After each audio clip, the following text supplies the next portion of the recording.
Dementes.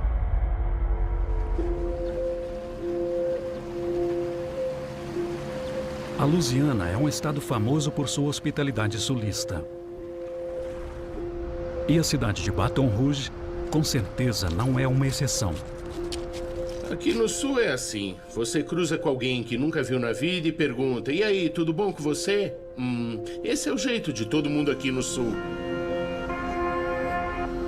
No entanto, não é em todo canto da cidade que todo mundo é sempre bem-vindo. As diferenças entre o norte de Baton Rouge com o centro ou o sul da cidade são como água e óleo. Naquela época, e até mesmo hoje em dia, o norte de Baton Rouge era um lugar perigoso. Mulheres com um estilo de vida diferente andam livremente pelas ruas e o tráfico de drogas é intenso. É demais naquela região. E assassinatos acontecem com frequência.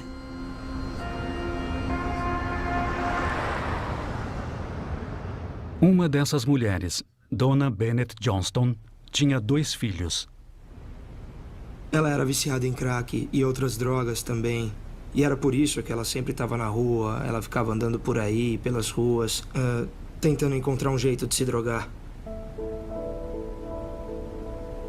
Mas ela era uma boa mãe. Ela só tinha esse problema. Pra mim, ela era uma pessoa maravilhosa, uma mulher maravilhosa. Ela sempre se entregava de corpo e alma pra tudo que ela fazia. Ela é o tipo de pessoa que todos amavam. Eu me lembro de várias noites que ela me ligou assim do nada, só pra me dizer o quanto me amava.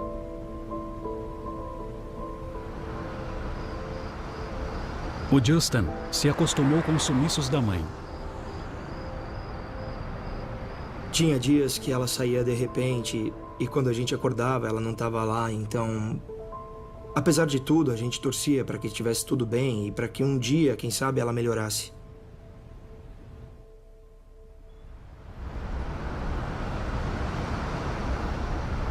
Mas em 2004, uma descoberta arrepiante foi feita.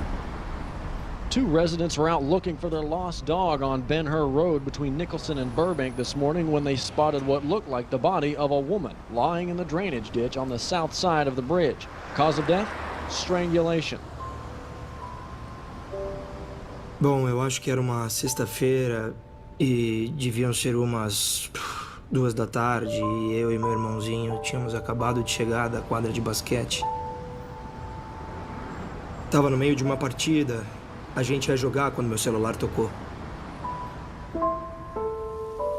Era o toque do meu pai. Eu sabia que alguma coisa tinha acontecido. Foi nessa hora que ele contou que tinha encontrado a minha mãe morta. Tudo ali por perto ficou silencioso. Sabe, nada no mundo se compara a ouvir aquelas palavras.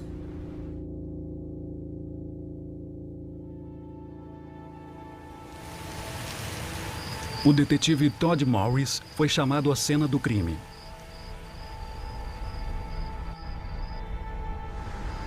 Ela estava jogada de bruços aqui nas margens desse canal. Quando levantamos uma jaqueta que estava cobrindo o braço direito dela, descobrimos que o suspeito havia cortado o braço da vítima perto do cotovelo. Nós encontramos o braço na cena do crime. Um pedaço da coxa direita da vítima, de uns 7 ou 8 centímetros, também tinha sido removido e também tinha sido levado. Os investigadores acreditavam que essa seria a última vítima de um assassino em série que vinha atacando mulheres das ruas da zona norte de Baton Rouge. É o pior pesadelo de uma cidade, o pior pesadelo de um investigador saber que existe uma pessoa por aí cometendo esse tipo de atrocidades com mulheres inocentes e ver do que ele é capaz. Tem um indivíduo atacando a comunidade, atacando mulheres inocentes. Aí passa pela sua cabeça, quando será que ele vai fazer a próxima vítima? Mas poucos acreditariam que esse assassino sádico fez vítimas por mais de uma década. Em 2004, a cidade de Baton Rouge, na Louisiana, ficou perplexa com a sucessão de assassinatos sadísticos. E a história mais incomum teve seu início 10 anos antes, em circunstâncias aparentemente insignificantes. Em março de 1994, Terry Lemon, natural de Baton Rouge, conheceu o homem que viria mudar a sua vida para sempre. Eu era gerente numa loja de conveniência e eu gostava de trabalhar no turno da noite. Uma das minhas melhores amigas apareceu um dia e disse: "Você tem que conhecer esse cara que eu conheci." Aí ela me apresentou o Sean. A impressão que ele me passou foi que ele era meio nerd, mas ele transmitia segurança. Porque tinha um jeito de alguém que acabou de sair da faculdade, sabe? Alguém que sempre brinca com os filhos dos vizinhos.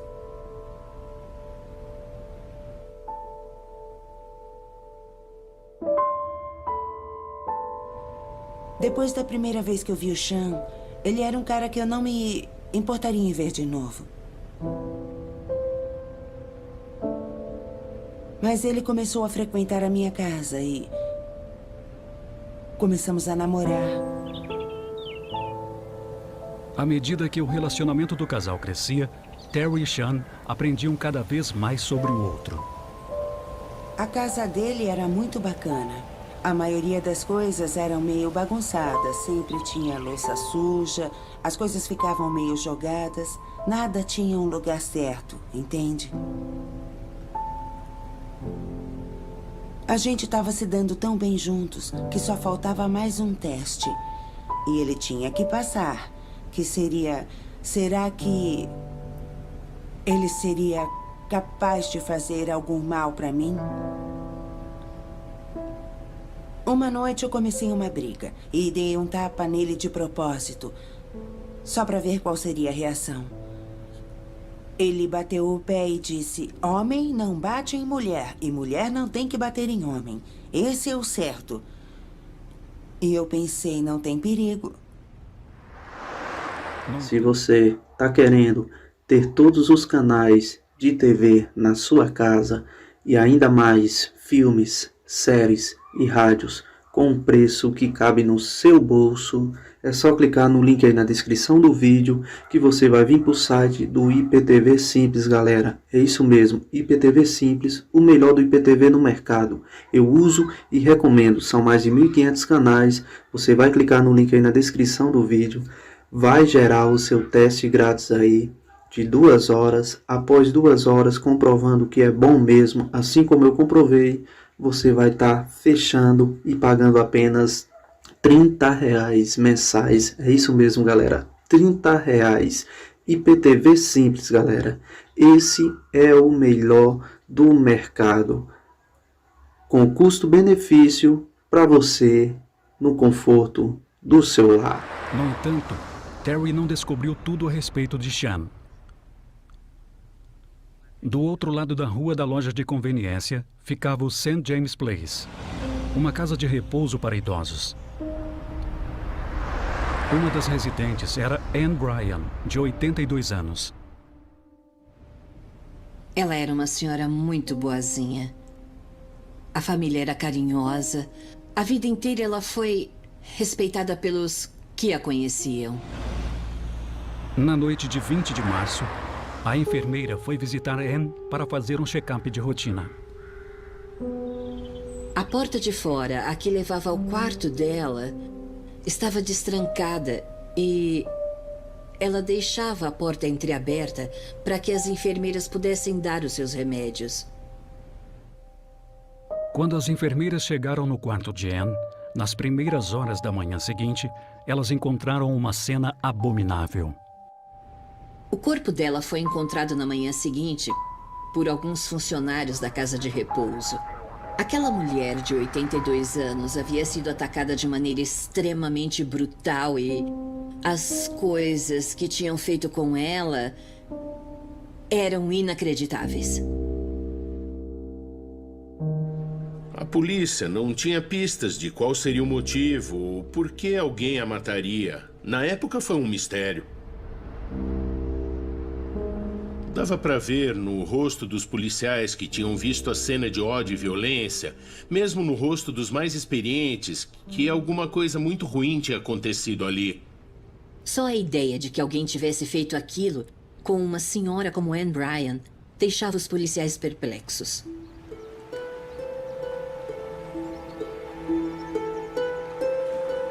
O novo caso de amor de Terry Lemon, Sean Vincent Gillis, era um homem com um passado familiar conturbado.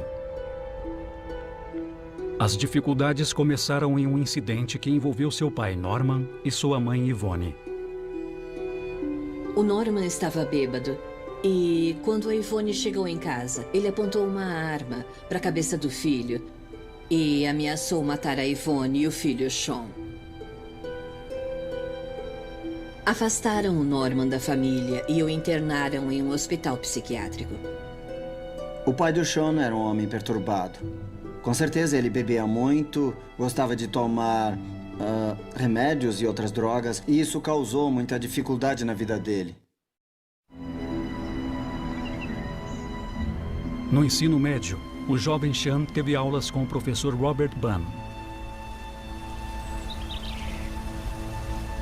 Eu comecei nos anos 70 e dei aula aqui por 30 anos. Até que eu gostei do Sean logo de cara. Ele não era popular. Ele não se misturava muito porque ele não praticava nenhum esporte e não era escolhido para comandar nada.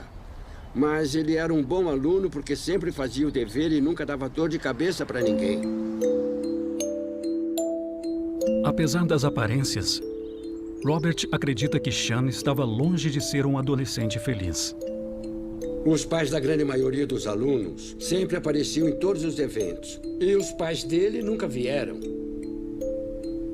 Ele tinha que cuidar dele mesmo, porque eu não me lembro dele ter mencionado uma vez sequer que alguém pudesse estar esperando por ele em casa. Acho que quando um adolescente tem uma família igual a do Sean, pode ficar muito irritado e com problemas de autoestima, eu não tenho dúvidas. Na vida adulta, quando ele conheceu Terry Lemon, Sean finalmente tinha alguém com quem dividir suas inseguranças. O que eles viram um no outro foi alguém que poderia dar o que cada um precisava. E é por isso que eles combinavam perfeitamente. Mas Sean ainda tentou, a todo custo, esconder seus vícios de Terry. O Sean estava sempre vendo pornografia. Vira e mexe, eu o pegava. Isso mexia demais com o nosso relacionamento.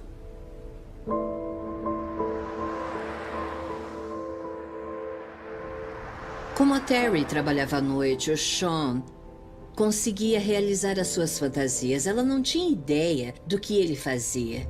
Ele passava várias noites fora, dirigindo pela cidade procurando mulheres. Uma dessas mulheres que andavam pela cidade era Catherine Hall. A Catherine Hall tinha um estilo de vida que nós chamamos de alto risco, e todo mundo sabia que ela se envolvia com prostituição de vez em quando. Para as mulheres que ganham a vida com sexo, trabalhar no norte de Baton Rouge é muito perigoso. Elas viram um alvo fácil para aqueles que querem machucar uma mulher.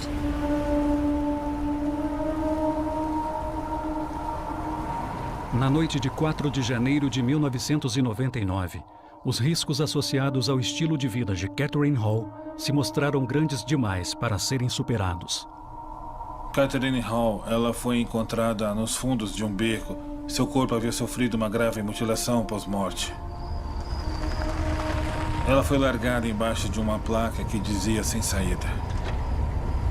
Ficou claro para a polícia que esse não era um assassinato comum.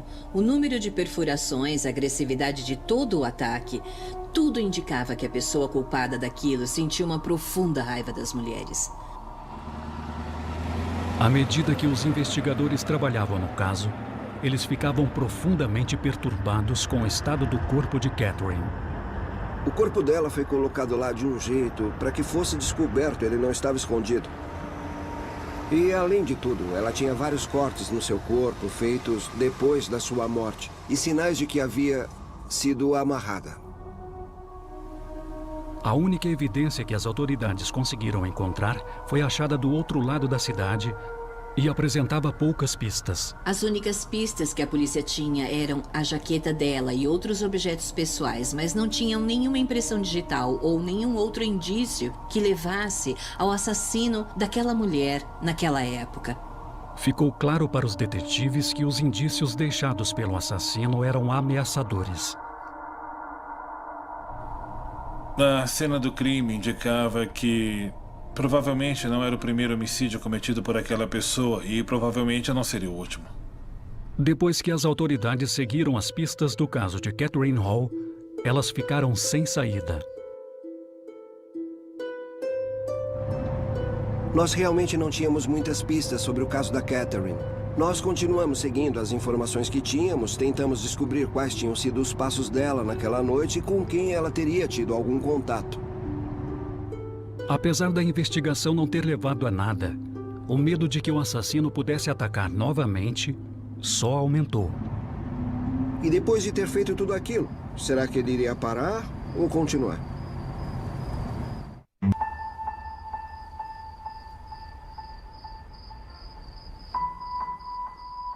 Nesse meio tempo, as rachaduras que apareceram no relacionamento de Terry Lemon e Sean Vincent Gillis ficaram maiores. Ele chegava em casa às 5 da tarde quando eu estava indo dormir porque eu trabalhava às 11 da noite. Meu turno era das 11 às 6 da manhã. Então, a gente não se via muito.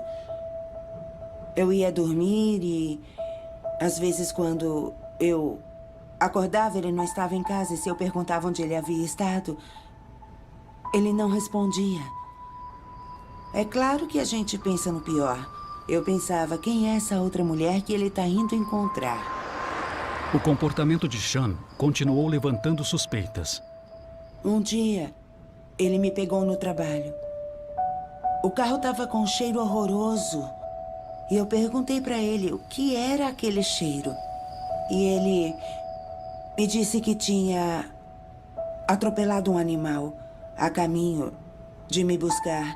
E como ainda tinha sangue no carro, era por isso que ele ainda estava fedendo. Eu não duvidei de nada e só pedi para ele, por favor, lavar o carro. Então eu desci, entrei em casa e fui para a cama.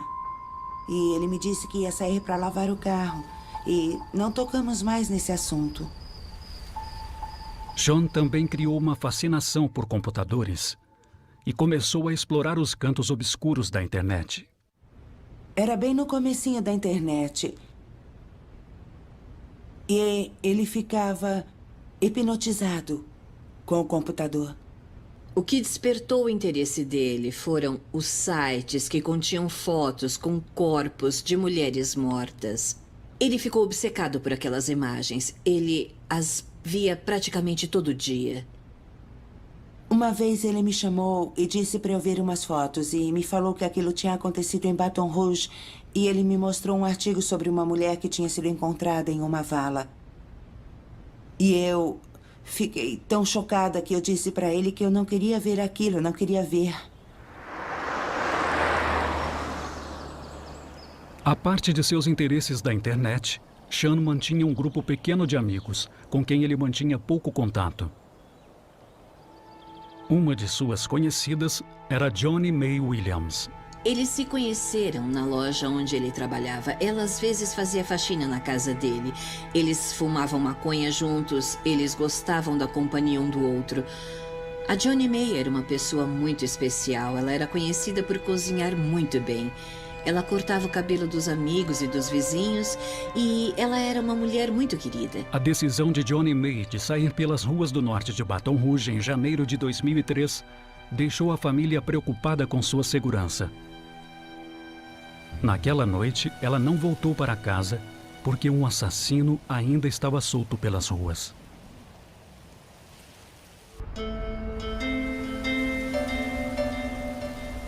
Na década de 1990, um assassino começou a atacar mulheres na capital da Louisiana. Em 2003, Johnny May Williams, de 45 anos, desapareceu das ruas. Se passariam 9 meses até que o mistério de seu paradeiro fosse descoberto. Eu recebi uma ligação sobre outra vítima encontrada num lugar remoto da nossa cidade em outubro de 2003. Um menino caminhava pela floresta perto da sua casa. O cachorro dele desapareceu, então ele saiu atrás dele, mas em vez do cão, ele encontrou um corpo. Quando foi examinar o corpo, o detetive Morris teve uma surpresa doentia. Os restos não estavam cobertos e ela já estava ali há algum tempo. Tinha uma jaqueta perto do braço direito e... quando eu cheguei perto para examinar o corpo, deu para ver que as mãos dela haviam sido cortadas e que não estavam ali. As semelhanças com o caso Hall eram aterrorizantes. A causa da morte foi estrangulamento. Nós descobrimos que ela havia sido amarrada. E nos lembramos da Catherine Hall, que também tinha cortes e tinha sofrido desmembramento depois da sua morte. Após a autópsia, o resultado indicaria que esse era o corpo de Johnny May Williams.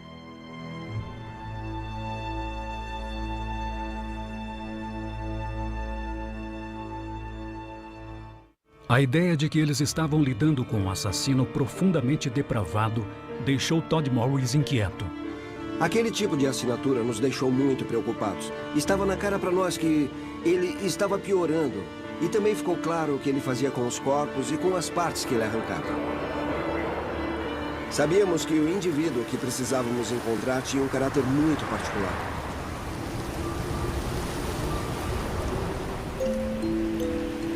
Sean Vincent Gillis era um homem cuja vida ultrapassava os limites da normalidade. Com certeza, a relação entre ele e a mãe era muito próxima. Ela era uma mulher que enfrentou uma situação muito difícil, mas que fez tudo o que podia. Quer dizer, que estava ao alcance dela para sustentar o Sean, para poder dar o melhor para ele. Em 1992, Yvonne Gillis mudaria de cidade buscando sucesso profissional e deixando a casa para o filho, com 29 anos na época. Na época, ele ficou muito bravo porque a mãe foi embora. Ele se sentiu abandonado, além de ele não ter a capacidade de lidar com a vida sozinho. Os vizinhos relataram que viu Sean batendo nas latas de lixo na rua ou uivando para a lua. Para ele, foi muito difícil a mãe ir embora, mas também foi uma oportunidade para ele fazer o que quisesse, e foi aí que ele começou a passar tempo demais no computador, mergulhando fundo no lado sombrio da vida que tanto o fascinava. 12 anos após a mãe de Sean ter partido, Baton Rouge estava no meio de uma leva de assassinatos horrendos. O último corpo fora descoberto a apenas algumas quadras da casa dos Gillis. Os restos mortais de Donna Bennett Johnston foram encontrados largados em uma vala, faltando um braço, e deixaram a cidade em estado de choque. A cena do crime de Donna Bennett Johnston era brutal. Deu para perceber que quem havia cometido aquele crime tinha planejado tudo. As pessoas começaram a trancar as portas e as janelas. As mulheres faziam aula de defesa pessoal. As mulheres assassinadas eram de tipos tão variados que ninguém se sentia seguro. Baton Rouge inteira ficou morrendo de medo. Os investigadores se sentiram encorajados a investigar os casos já arquivados de Catherine Hall e John May Williams, graças às novas provas encontradas na cena do crime do caso Johnston. Tudo indicava que um veículo havia dado ré naquela região, talvez dado ré até o local. E talvez ela estivesse nesse veículo e tivesse sido arrastada e jogada no canal. Foram encontradas marcas dos pneus desse veículo. Nós conseguimos uma lista com o nome das pessoas que haviam comprado pneus daquele tipo. Ainda mais relevante que isso, o DNA encontrado no corpo de Donna Johnston era compatível com o DNA encontrado nas outras vítimas.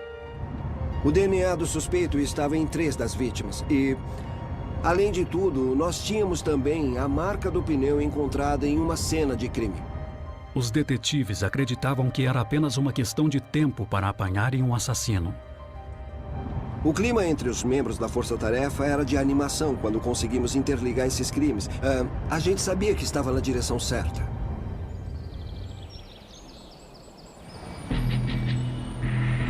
Com o andamento da investigação em ritmo acelerado, a lista de suspeitos do agente do FBI, Jeff Matwin, começou a diminuir.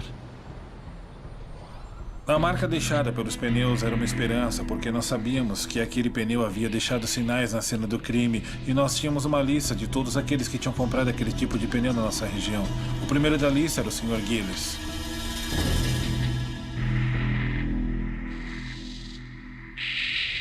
Um dia, eu cheguei do trabalho em casa e 2 detetives apareceram lá, querendo conversar com Sean. E ele foi para fora com eles. O que eu achei bem estranho. Porque eles não poderiam conversar com ele dentro de casa na minha frente. Aí ele entrou em casa e disse: eles querem me levar para o centro.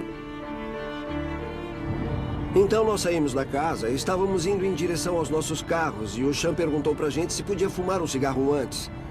É claro que nós deixamos. Ele fumou cerca de meio cigarro, aí jogou no chão, pisou em cima para apagar e então disse: vamos acabar logo com essa história toda. No gabinete do xerife, o agente Matwin interrogou Sean Vincent Gillis a respeito de sua ligação com a cena do crime de Donna Bennett Johnston. Do you know why we're talking? We're talking because you had some tire tracks that possibly came from my car there. And from those tracks, it appears she was unloaded from that vehicle and thrown into that canal. She was not unloaded from my vehicle. Após o interrogamento preliminar e Gillis negar as acusações, foram forçados a liberá-lo para continuar preparando o caso, depois de pegarem uma amostra de seu DNA. Ele chegou em casa e cozinhou, nós sentamos e ele nem sequer ligou o computador. Depois assistimos a um filme juntos, passamos a noite juntos e No fim da noite eu falei, tá, me conta o que houve, quem você matou? Ele respondeu, ninguém. Eu só queria passar a noite com você. Mais tarde, naquela mesma noite, as autoridades receberam a informação que eles estavam esperando. Nós recebemos a informação do Laboratório Criminal da Polícia Estadual de Louisiana que o DNA que tínhamos obtido do Gillis era compatível com o DNA obtido nas cenas dos crimes de Catherine Hall e de Dona Bennett Johnston. A noite romântica do casal foi interrompida pela visita da Força-Tarefa.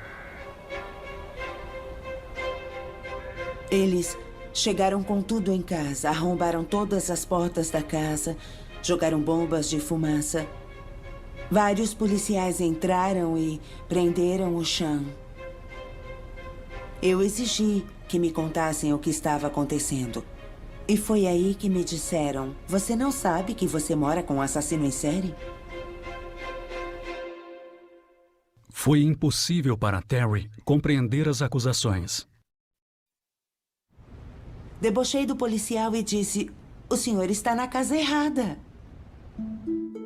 Mas não demoraria muito para Terry finalmente enxergar a verdadeira face do homem com quem ela dividiu sua vida. Fui até a delegacia e olhei para ele pela janelinha. E eu falei, me conta, você fez o que eles dizem que você fez? O Sean estava com um ar mais sério que o normal e balançou a cabeça e disse, me desculpa, meu amor, mas eu fiz.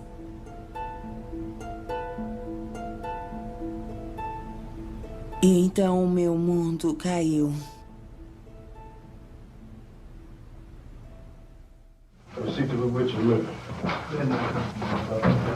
Em depoimento, Gillis começou a revelar os detalhes arrepiantes de seus crimes, mostrando de relance como sua mente funciona. How did this come to be, man? Does the word monster come to mind? As marcas de ataduras encontradas nas vítimas também foram explicadas.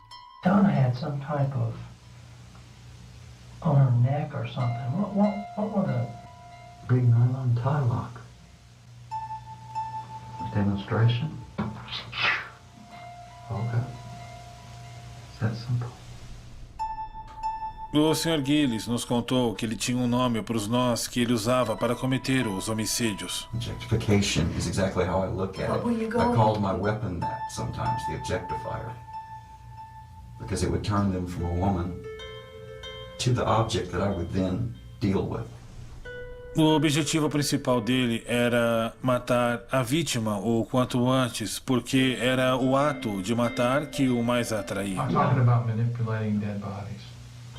It's an interesting term you used. That's exactly the way I looked at it. And would it surprise you that the control of another being's limbs is a part of it? Em quase todos os casos onde o assassino pratica necrofilia, ele segue um padrão.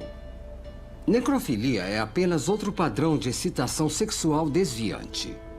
Aquilo o excitava. Acho que era muito erótico para ele. E se ele não tivesse sido pego, ele teria continuado. De forma terrível, a verdadeira natureza depravada de Gillis foi revelada quando ele confessou outros assassinatos, inclusive o de Anne Bryan, em 1994. O Sr. Gillis começou confessando os crimes dos quais nós o estávamos acusando, e durante a semana seguinte ele também confessou outros crimes. Tell me an approximate number.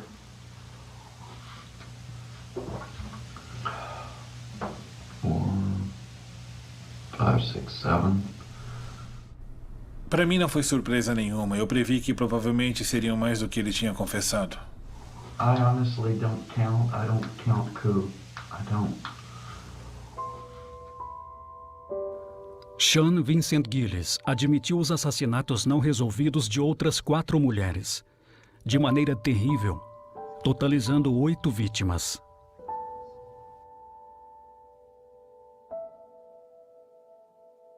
A confissão de Gillis também explicava a verdade por trás do péssimo odor que tomava conta do carro quando ele foi buscar Terry certa manhã.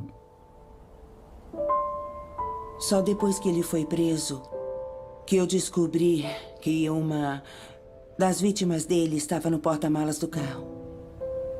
E esse carro ainda está no meu quintal. Eu não dirijo. Então ele ainda está lá. I guess that's one of the few times Terry did get to ride with a buddy in the car. Without knowing it, I mean, because she was, the woman had just been dead, you know, a few hours earlier. Os atos que Gillis confessou ter cometido antes de se livrar do corpo são ainda mais chocantes. Se você está querendo ter todos os canais de TV na sua casa e ainda mais filmes, séries e rádios com um preço que cabe no seu bolso, é só clicar no link aí na descrição do vídeo que você vai vir para o site do IPTV Simples, galera. É isso mesmo, IPTV Simples, o melhor do IPTV no mercado. Eu uso e recomendo, são mais de 1.500 canais. Você vai clicar no link aí na descrição do vídeo, vai gerar o seu teste grátis aí de 2 horas. Após 2 horas, comprovando que é bom mesmo, assim como eu comprovei, você vai estar fechando e pagando apenas R$30 mensais. É isso mesmo, galera, R$30. IPTV Simples, galera. Esse é o melhor do mercado, com custo-benefício para você no conforto do seu lar. She had beautiful legs. It was one thing that I recalled about her. And I wanted to keep those legs. Legs, huh? I used a sharp knife to cut. I remember trying to get her arm off as well. The dismemberment, unfortunately, did occur at my house, on my kitchen floor. I don't know how much blood y'all found, but I cleaned and cleaned and cleaned that place. Apesar de Sean Vincent Gillis finalmente ter sido preso, a dúvida do que o levou a cometer atos tão violentos ainda pairava pelo ar. Em 2004, a prisão de Sean Vincent Gillis pôs um fim em seu reino de terror de uma década.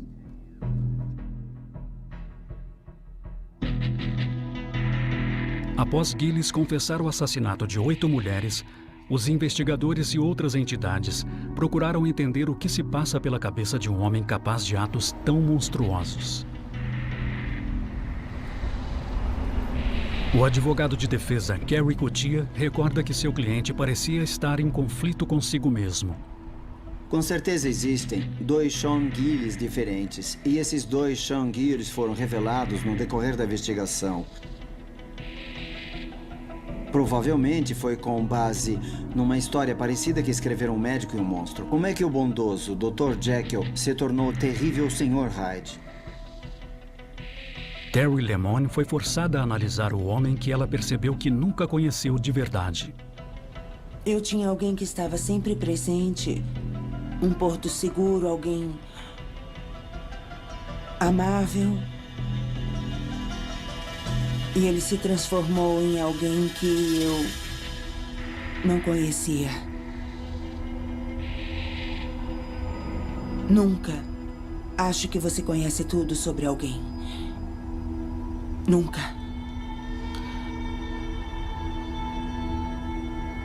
Jamais. A dúvida do porquê Sean Vincent Gillis se sentiu forçado a cometer tais crimes é o que fascina aqueles que estão em busca de uma explicação. Ele gostava especialmente de um site que ele sempre visitava, que tinha cenas de vários crimes diferentes, fotos de corpos com a fita de isolamento da polícia e coisas do tipo. Então, em retrospectiva, eu acho que ele não gostava necessariamente de cometer aquilo, mas ele alimentava o forte desejo de ter a sua própria cena do crime. Um detalhe sobre Sean Vincent Gillis é que ele fotografou várias de suas vítimas. Ele fez isso para criar a sua própria pornografia. Para depois ele fazer o seguinte: ele olhava para aquelas fotos que serviam de estímulo para ele fantasiar sobre o que tinha acontecido. O próprio Gillis admitiu que suas perversões doentias e violentas surgiram há um bom tempo. I tried to kill my cousin once to feel her breasts out. How old were you? Oh, we were about 12, 13. What about funeral homes? Funeral homes. This will go back to the childhood. I spent a lot of time, and my grandmother had a funeral home right across the street. And me and my cousin, I mean, we would do morbid things like sleep in the coffins. A lot of people can't believe that, but we would do it. O número de indivíduos que têm esse tipo de fantasia sádica e perversa é muito, muito maior do que o número de pessoas que de fato as realizam.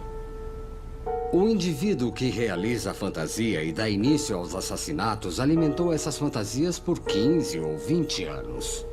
E, infelizmente, uma vez que eles escapam ilesos do primeiro assassinato, eles se sentem poderosos. Qualquer um que apresente essas tendências normalmente descobre um jeito de compartimentalizá-las. Normalmente, indivíduos motivados por uma compulsão sexual ou que cometam assassinatos de caráter sexual se tornam viciados. I know right from wrong as well as you do. I know you do. But there are certain times when it fuzzes out. And it's really not that I don't know it anymore.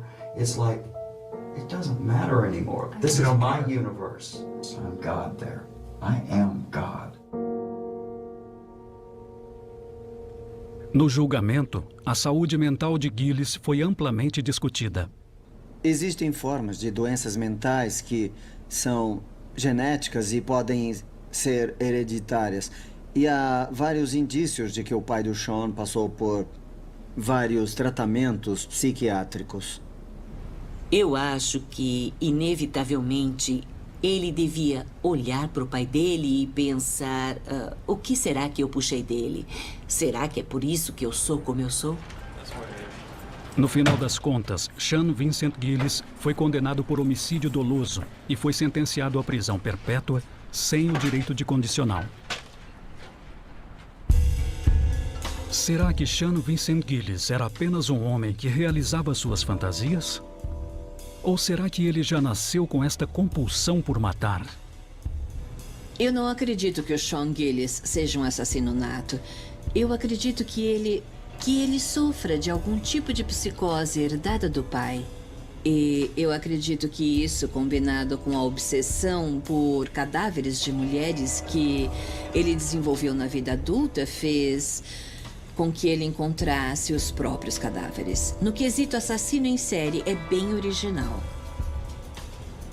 Eu acho que o Gillis não é um assassino nato, mas, ao meu ver, existe um componente neurobiológico muito forte. Ele provavelmente não entende perfeitamente o que fez, mas ele sabe muito bem que ele o fez por ser estimulante sexual.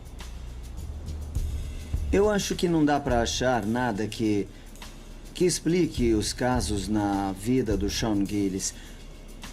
Eu sei que, no decorrer da investigação, nós descobrimos que ele tem uma disfunção cerebral que faz com que ele tenha dificuldade em resistir aos impulsos.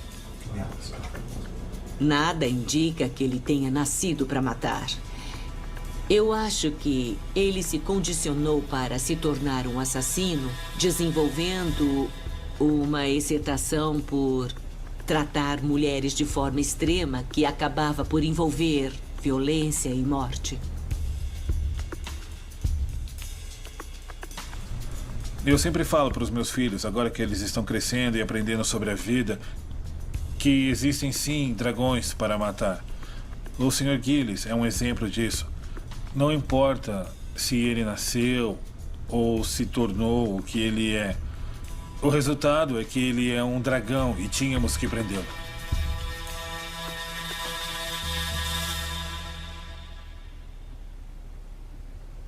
Durante o depoimento, Gillis falou a sua opinião sobre a ideia de já ter nascido assassino.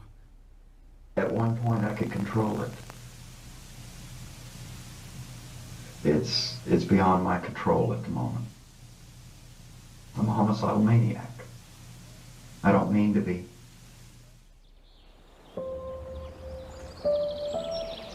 Apesar de Justin Bennett ter perdido a mãe da pior maneira possível, ele encontrou paz de espírito. Como eu me sinto hoje, eu o perdoei pelo que ele fez. A vida é dele, o fardo é dele, sabe? E eu não posso deixar isso me corroer para sempre. Apesar dos danos que os anos que ela dividiu com Sean Vincent Gillis causaram, Terry Lemon reconstruiu sua vida, deixando para trás uma história bem mais estranha que a ficção. Nunca na vida eu pensei que aquele cara meio nerd que foi até a minha loja naquela noite se transformaria na pessoa que ele no fim se tornou. Mas é um capítulo da minha história que me ensinou muita coisa na vida.